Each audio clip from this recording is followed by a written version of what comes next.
Okay. You all set? You set? Okay. All right, let's call to order the Village Council work session of July 8th, 2025.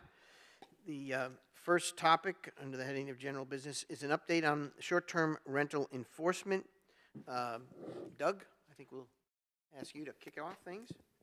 Yeah, I will follow this memo pretty closely because there's a lot of numbers and I have a hard time remembering them all. But as of July 1st, we have 486 active and currently advertised short-term rentals in the village. It's down a little bit from the number in June, which was about 515. So of that 486, 386 of them have a valid non-conforming use certificate that they applied for and received within a year of Ordinance 2215 being adopted. That leaves 100 short-term rentals that are not being... Hold on, one question. You say or were grandfathered in prior to the adoption. Yeah, sorry. So I guess it should be, there were 386 that received an NCUC or were known to be operating prior to the ordinance being adopted. That leaves 100 that we don't have proof that they were operating before the ordinance was adopted. However, the vast majority of those have not rented out their home for more than 14 days. There have only been 11 of those. So we sent out notice of violation letters to those 11.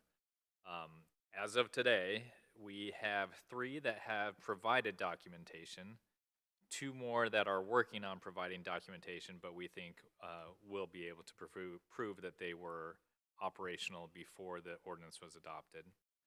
We have 2 that have told us they intend to close, and we had 1 that letter came back returned undeliverable, and there are 3 we have not heard from yet. So we gave them until the end of July to either cease operations or we move forward with our next step of enforcement. Okay, could you scroll up a little more so I can? Yep.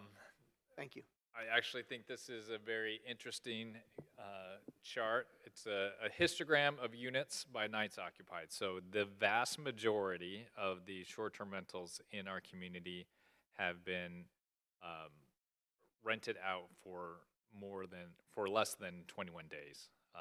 So these down here will be number of days that had been rented. So 150 of them have only been rented for 11 days or less. And then an additional 114 have been rented out for 21 days or less. So there's very few that have been rented out very frequently. Any questions on that? How do you help me understand those numbers?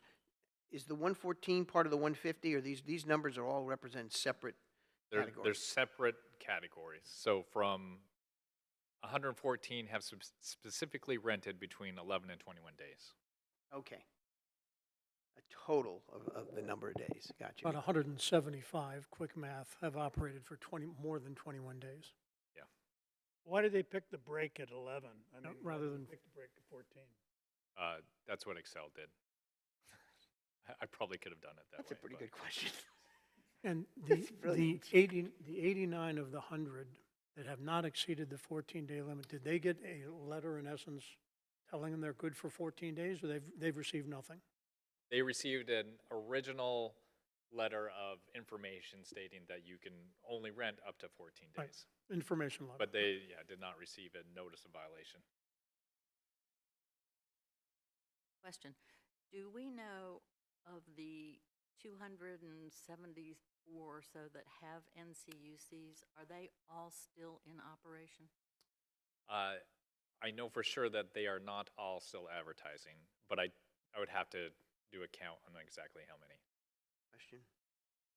And I mean, that could change daily. But I could look into it. Now, that's an interesting question.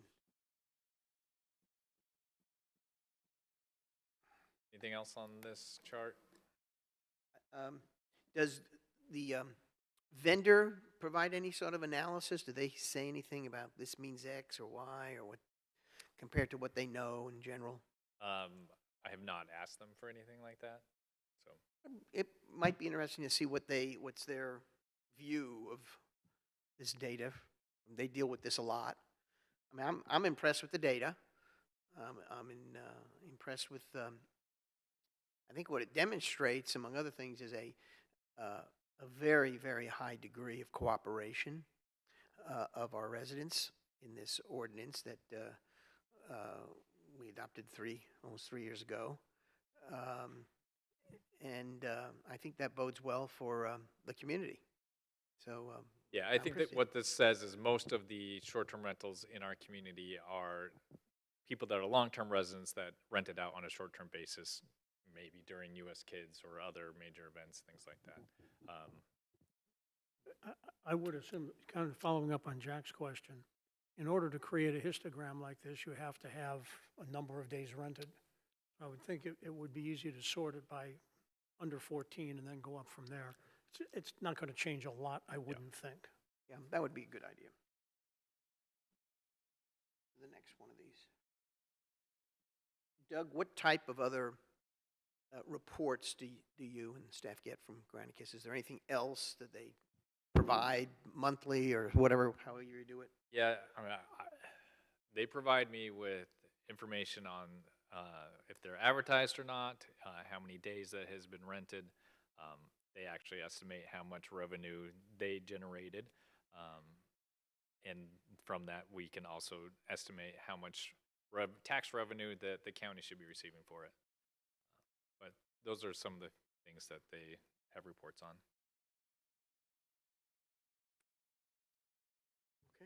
Okay, so one of the other things that we have talked about in the past is there are several, well, yes, dozens of those that are in operation that did not receive an NCUC, but we know were in operation before the ordinance was passed. So they are in a grandfathered status. We have marked them in our system. We know who they are. We feel fairly comfortable with that.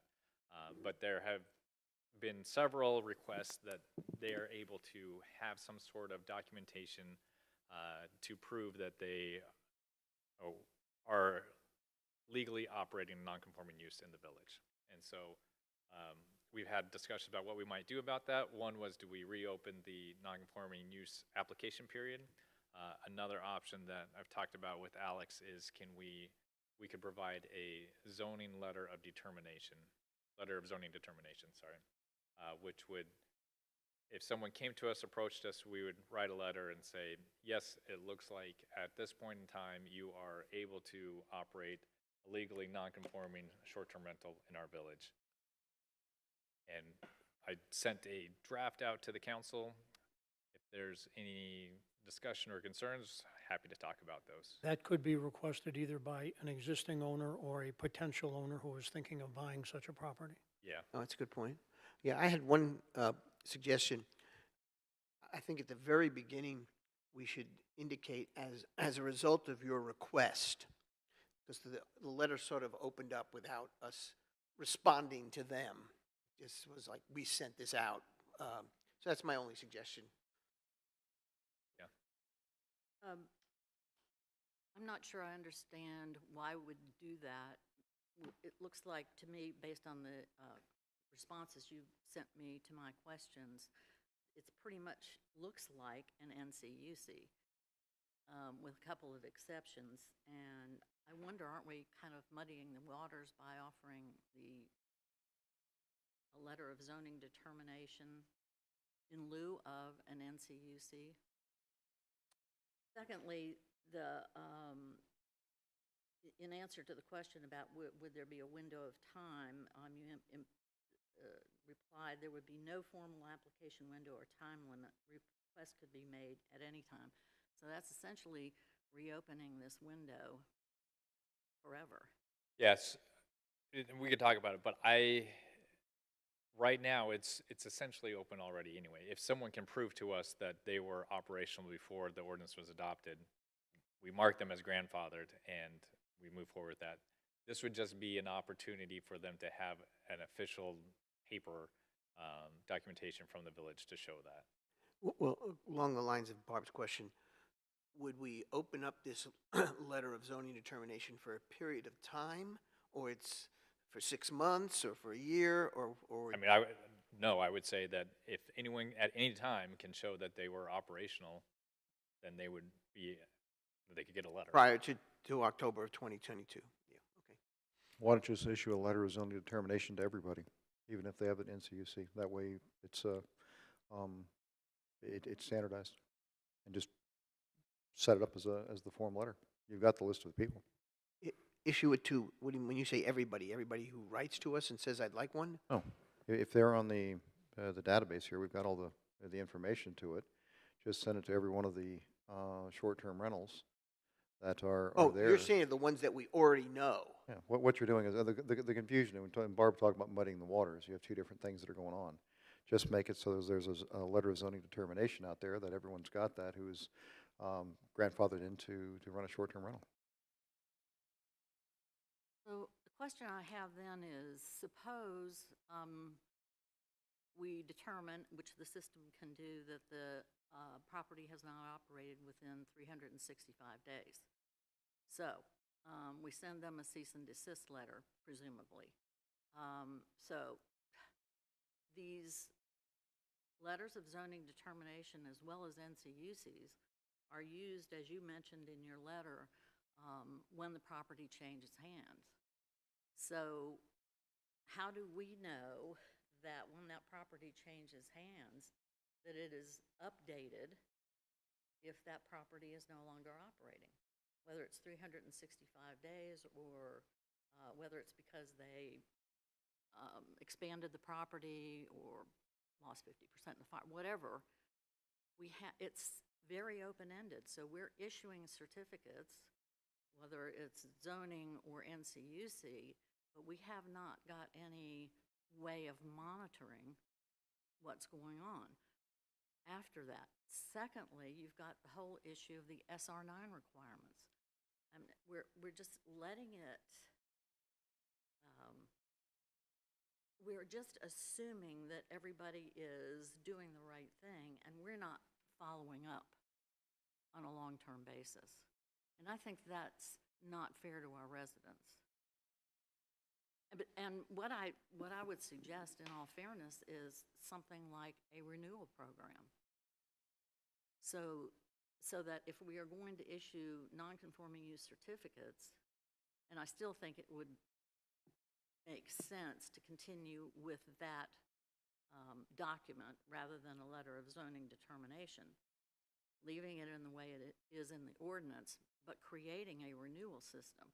And we had also talked about having to make changes in the ordinance around occupancy, changing from number of adults per bedroom to number of individuals per bedroom, or per bed, whatever it is. So I think that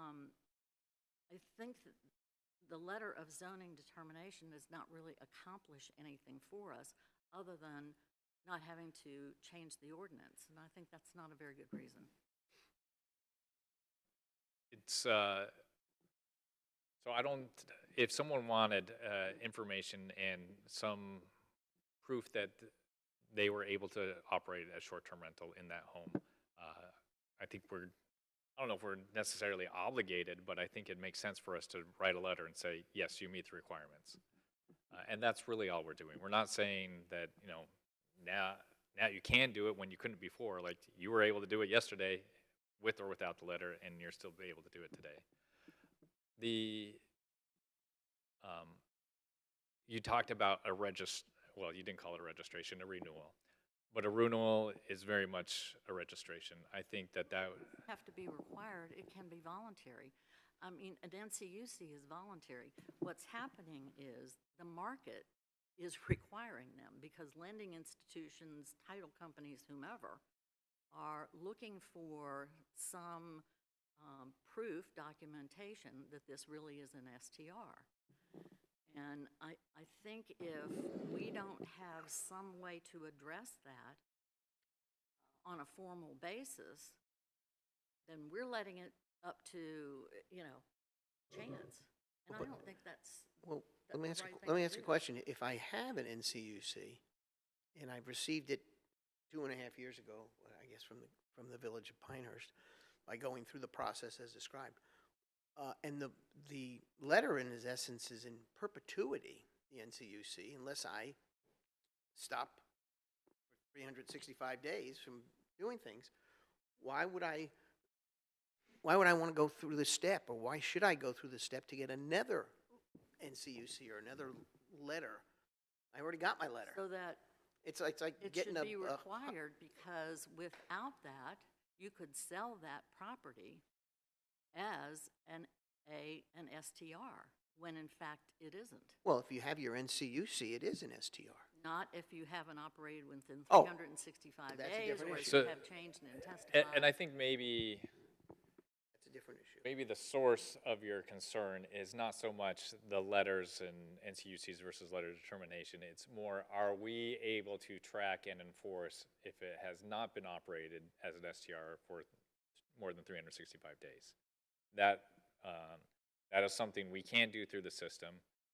What we do is each month we download a report on who is advertising, and we would have to compare those month over month compared to 12 months ago to see if they have continuously been advertising, and that is how we would know whether or not they were in I know operation. we know.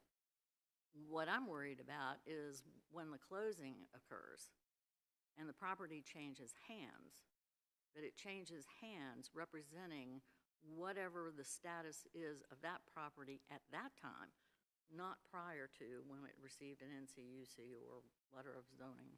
So Barbara, if I'm hearing you right, your first question is, why do we want two documents rather Correct. than one? Correct? And secondly, how do we effectively cancel existing NCUCs because the property has not conformed to the ordinance by not being advertised for a year? So those are the two issues, I think. Those are the two issues, but there's more than 365 days that you can Right. lose it. That's one, non-conforming status. that would be one that, I mean, yes, the NCUC appears to be a document in perpetuity that if I were a buyer, I might rely on, not knowing that the property had fallen out of compliance for some other reason, such as not having been in operation for a year. But there is the sort of I'll call it the invisible hand here, because if a realtor is selling a piece of property and they're representing it as a potential STR, and it turns out that it's not in conformance, they have misrepresented. The realtor How are doesn't they know. going to find out? Well, they can Realtor simply, doesn't know. they'll find out if there's an NCUC, number one, that's public information, and number two, they would ask the owner of that property, are you in conformance with the NCUC you received? I think that is leaving our responsibility up to a realtor who doesn't have that responsibility. So, I agree. I guess every time that someone has operated for more than 14 days and doesn't have grandfather status or an NCUC, we're going to reach out to them. So if someone misrepresented themselves and started advertising for more than 14 days, then they would receive a notice of violation and they would have to stop advertising. So don't know why that makes a difference if they're going to get cited one way or the other. They will eventually get caught if they are advertising a short-term rental. But the issue is the people who are not advertising. I think that is They're not advertising. This then. is about closing when a property is sold and changes hands. What is the status of that property at that time, and how can it be proven? And whose responsibility is it to make sure that that does or does not continue to operate as an STR into perpetuity? And that is a critical question to every resident who is sitting next to an STR. Well, I think that's between the buyer and the seller. I think that the whole purpose of nonconformity is to make sure that nonconforming uses over time go away, are eliminated. But if you don't have control at the one place where it can be affected, then we're not going to do that, potentially. But I thought I heard Doug saying that we can do it But, every I mean, month. a closing is a transaction between two private parties that we have no business in. If they want to use an NCUC that we issued 2 years ago to show their lender that they intend to use it as STR and they think that they still have the authority to do that, I don't think that is our responsibility one way or the other to get involved in that transaction. Our responsibility is to enforce the ordinance. And the ordinance says that there are two ways, or several ways, and you've identified them in your response, to lose nonconforming status. We need to make sure that that occurs at the time the property, any property, changes hands. I guess maybe I don't understand, but why we would not get involved in a personal transaction? If we want to, No, what Doug, we will But we're do not is, involved in the transaction. no, Doug, We're- I agree with that. The point of, we cannot rely on realtors to enforce our ordinance. right, The solution is to find a way, when we become aware that a property has fallen out of compliance, to in essence cancel their NCUC. So they, me as the buyer, I get an NCUC that was issued 2.5 years ago, I assume I'm good. right. And yes, in theory, if I find out later that I'm not, now I get a letter from the village saying, sorry, it hadn't been rented for a year. I can be angry at my realtor, and maybe I can take action with them. I can be angry at the seller. That is not our concern. Yeah, so take out closing or whatever, we need to have a process to close out, to enforce it when, after 365 days have expired, we need to be able to send them a notice of violation. That And to to me is do more that, that to me is more important than whether we have one document or two documents, although I think I agree with Barb. Why have two if one will suffice? agreed. A renewal program could be done on a voluntary basis. Sure, it could. And those who want to turn their properties over will be very interested in getting their properties renewed on whatever interval. I think you get awfully close to the whole issue that we avoided successfully, which is this registration issue. It is against the voluntary. law to require that. And if They're not requiring it, it's voluntary. Well- The market can drive it, we don't have to. So, backing up a little bit, a letter of zoning determination could also be used for someone who has an NCUC, and, they need to go to a closing and they need to prove that they're still operational. They can come approach us and we can provide a letter that says they're still a legal nonconforming use. I guess you could. So, although we are not using it in this fashion yet, the software would allow us to track properties that become non-conforming. So the That's what they're saying. 365-day being one example. Right. So I need 365 days of data to follow up on, but yes. Right, can and do that. we haven't had the system that long, so. But come March, I can do that. So that capability exists, Yes. and we can utilize it for the folks who are fallen by the wayside. So come next March, I can pull up a list of who is an active short-term rental, and then I compare it for 12 months and see if they had been advertising for all 12 of those months. That's good news. And that helps with the idea of people not complying with the nonconforming use certificate they received, and therefore they would fall out of compliance. They would no longer have one. So what do we do about the ones where they have expanded or whatever, the other, besides the 365 days, what do we do about those?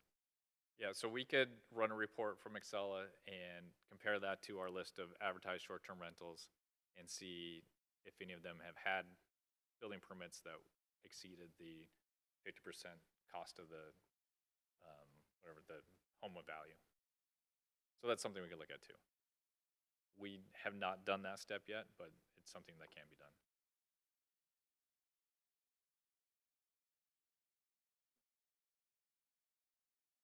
Seems to me that the software can, like I was hoping it would, will assist in the enforcement of the ordinance.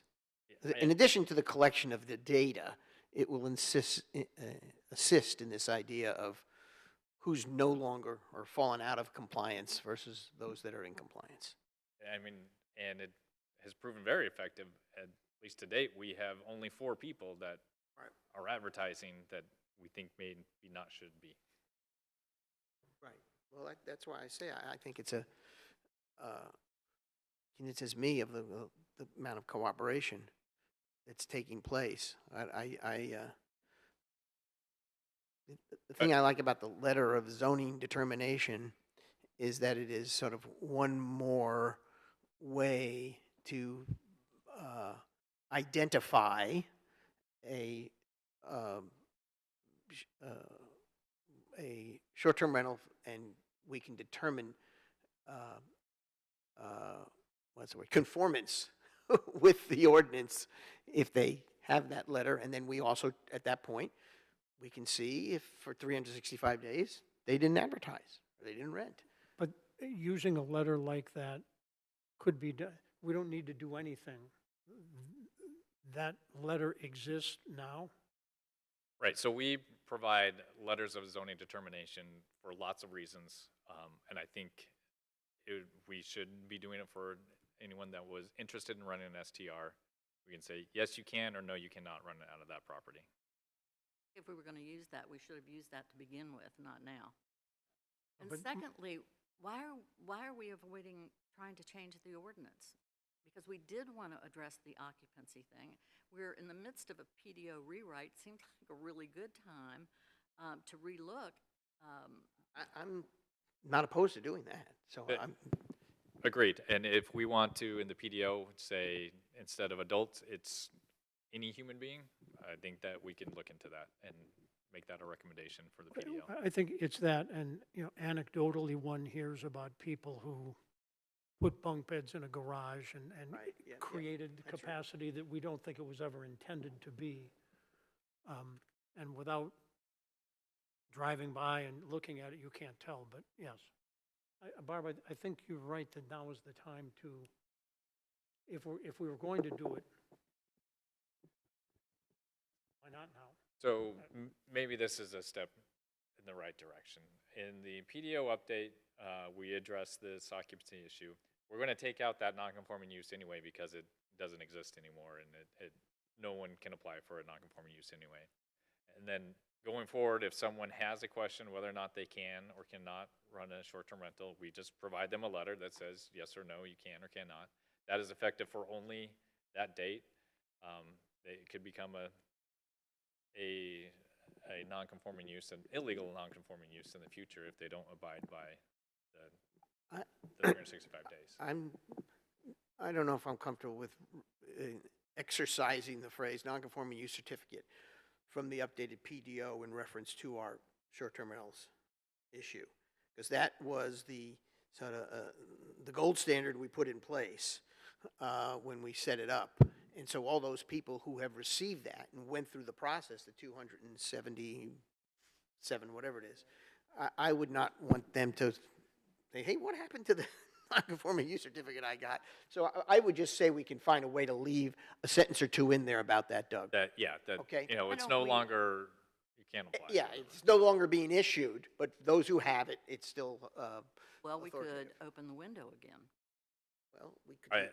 Not into perpetuity, but I put, You could, well, that's another way to do it. You open up the window for a period of, I don't know, 60 days or something, and you say, listen, if you missed the time last time, if you want to get a non-conforming use certificate, as long as you can prove, again, pre-October 2022, that's fine. Yeah, That's one I don't have- alternative. It's one yeah, alternative. But there will be a time where someone didn't know about that time period and they have a grandfathered use and they will want a certificate or some sort of Well, documentation. We're we shrinking gave that them universe. 365 days to begin with. Right. And That's most of, and the conscientious people who wanted to comply did. let's do this. Let Okay. me just suggest this. Let's figure out whether the most efficient way to do this is to go forward with letter of zoning determination for these STR properties, or opening up the ordinance and when consider other issues, but also consider the idea of another window for people who miss the last window of 365 days.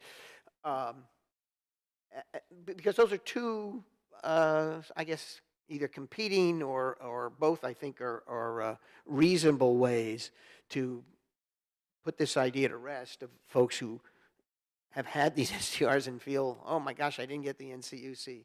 What do I do now? Can we consider both of those and then think about it that when we take this up? Yeah, this can be a discussion when we talk about the PDO update, how we want to handle it. I will give you my recommendation now. I Yes. don't think it should be a time-constrained event, because there will always be someone that will need it. It will be. Yeah. But eventually, they disappear. We will always have a list of people that are grandfathered in that didn't receive Yeah. a certificate. Do you have that number here? No, there's 100 between, yeah, I don't have it exactly. Okay, but that would be interesting to know because the universe shrinks. There's no new ones being built. It's like an alumni association. There's no new alumni for the class of 75. That's it. So okay, I think we sort of rediscuss the best approach when we get to the PDO, unless you think we should do more before then. I'm sort of asking. I'm asking in general for people's thoughts on this. So what is the best approach? That's why I'm not sure whether you should go with the letter of zoning determination or, as Barb speculated, you open up a window for people to get NCUCs again for a period of time. I don't know, would it be 60 or 90 days? And because I, like probably many of you, have heard from some people over time, like, God, I didn't know I could get that. Why can't you open that up? And I always tell them the same reason. You had a year. What can I do? There was one gentleman who's addressed us twice in public comment periods Yeah, about having yeah. missed the window, and I he missed didn't the know window. about I it. missed the and He window wishes thing. he could get one. So this'Cause settle, one of these two avenues will settle the question from the folks who say I missed the window. I don't know which one is better or more efficient, and I'm just saying there will always be someone that misses the there window. will always be. There's no question. There's always going to be somebody. And the time they're going to want one is when they're needing one, like Barb mentioned, is that when they have a lender that wants to verify that. And I've talked to a few real estate agents, and they commented there's a different value for those that have the NCUC. And quite honestly, that's a self-inflicted wound that we did by making this ordinance, and we were fully aware of that when we went into it. Now, one of the other things on there that you mentioned, Barb, that I did not know was the intent, having been involved in all those discussions, was you said the intent is to basically get rid of all non-conforming uses, and that it would evolve out where there's not anymore. That's not how I understood it. My understanding on there was that we're grandfathering in the ones that are there, and they'll continue to operate. There was also a question I asked specifically on there, saying, okay, let's say there's an economic downturn, because I personally believe you're going to have decreasing amounts of short-term rentals when there's an economic downturn and people can't vacation as much. But if they are advertising, does that still count, even though they haven't maybe not been able to get somebody in? And what I was told was that yes, it was.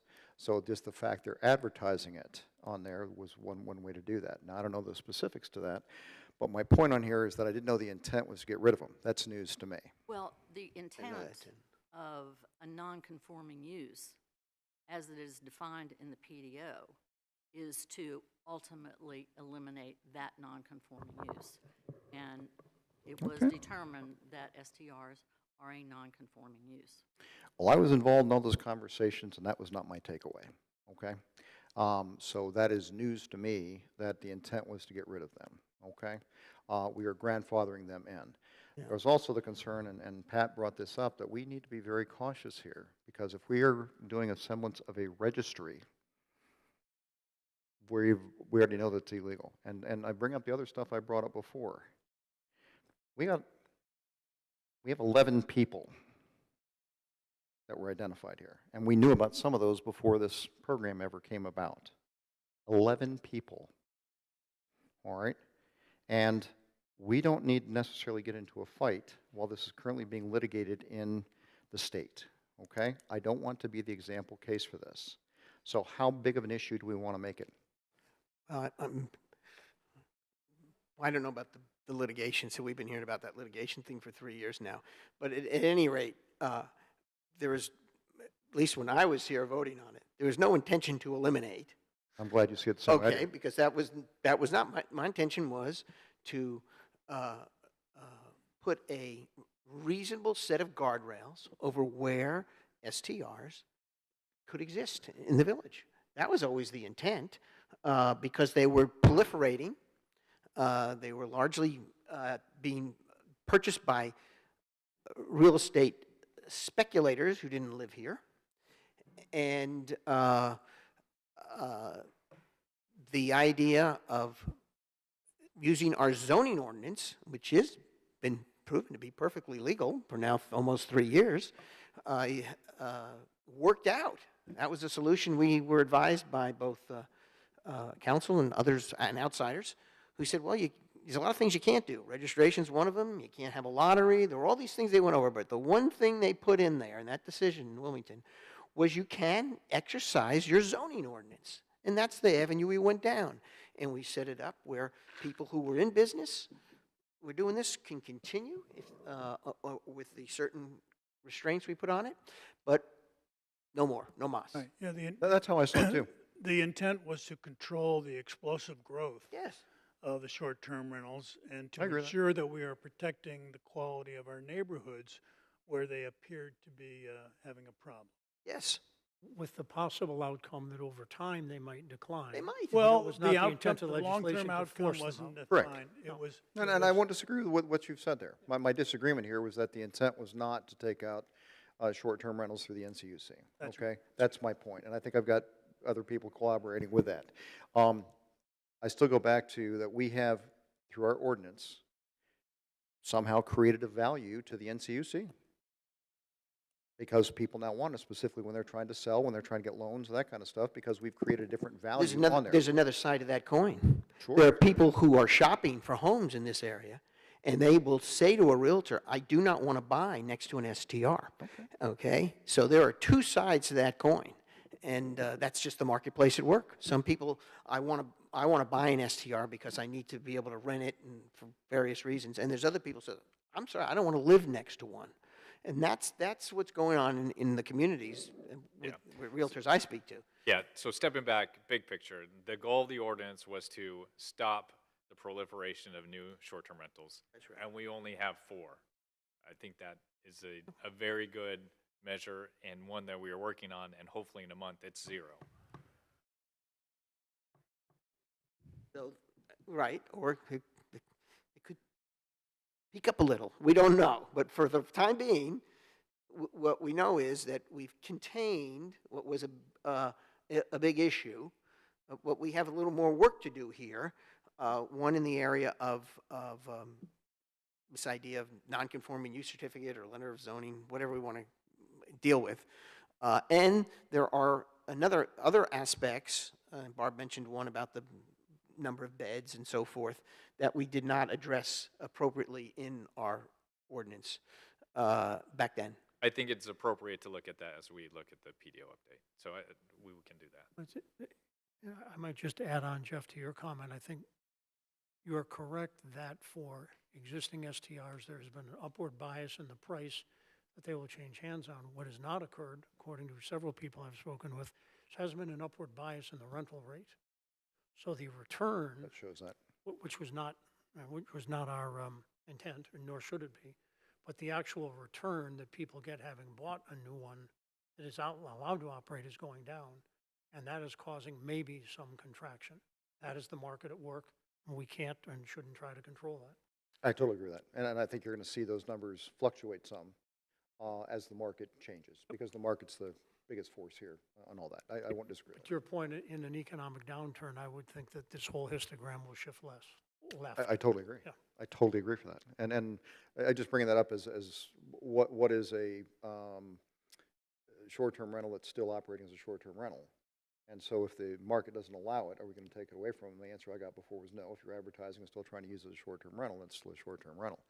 What I'm getting at here is that we have created this, okay, through our ordinance, and now we've made something of value that's on there. And are we going to provide that? And the second thing I'm bringing up is we have 11 of these are identified, and basically it's 4 that you're describing, okay?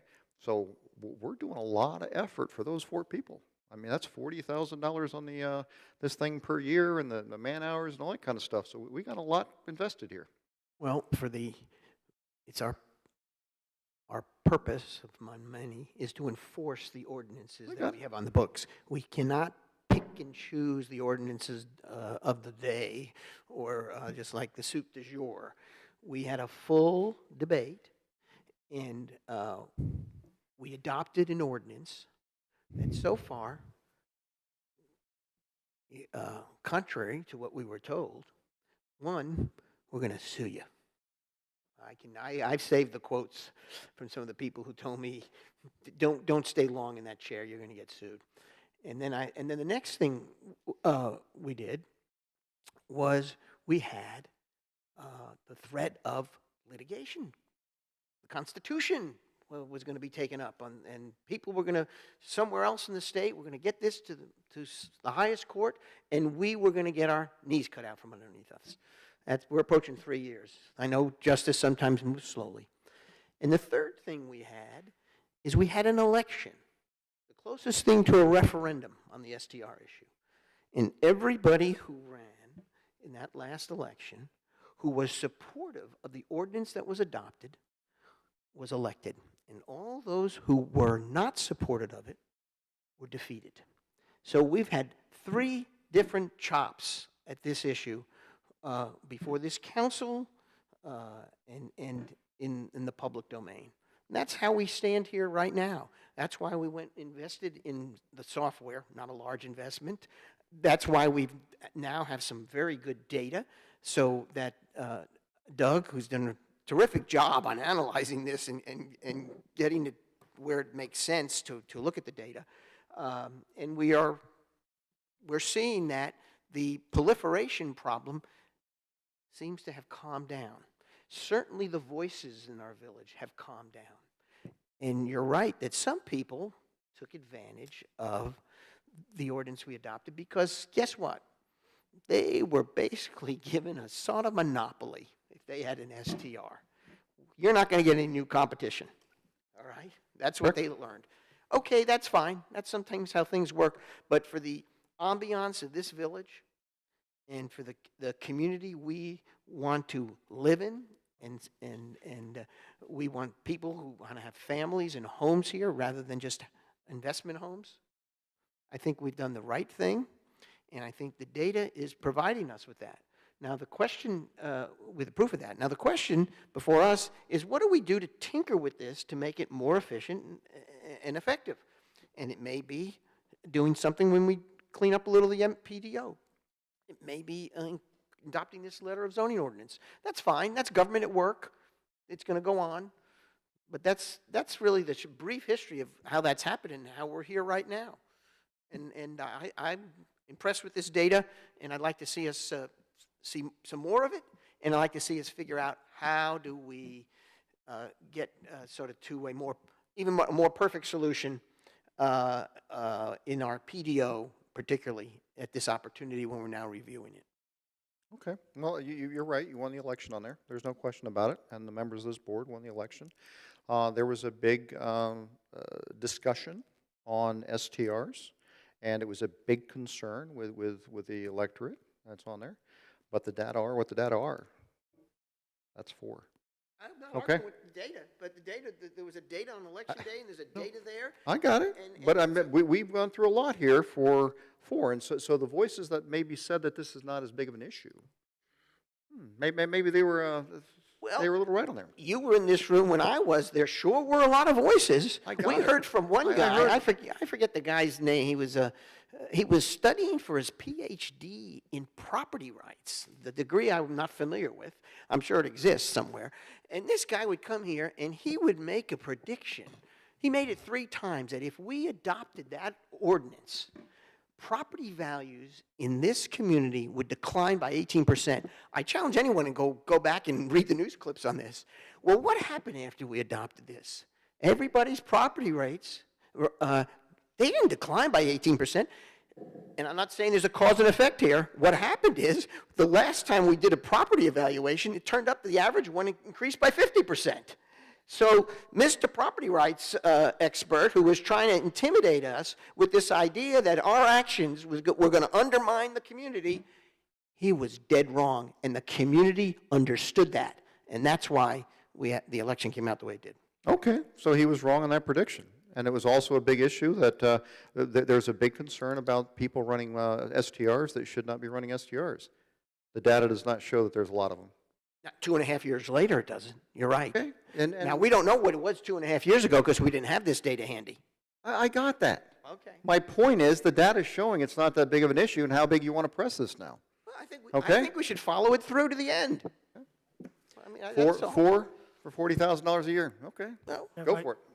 I agree with your point, but the only other counterpoint I would make is that we hope that there are no violations of any of our ordinances, whether it's speeding or anything else, right? We don't put them in place and hope people violate them. And I was going to let that one go, but I tell you what, some of the downtown retailers would love it if we had this amount of enthusiasm on the parking ordinance.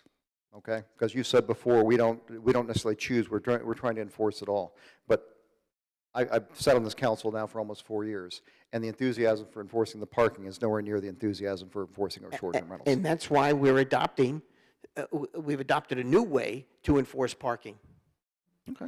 I mean, it's Hey, the- you're picking and choosing where you want your enthusiasm. this is the dynamics of legislation. This is the dynamics of governing, okay? Things change over time. Okay.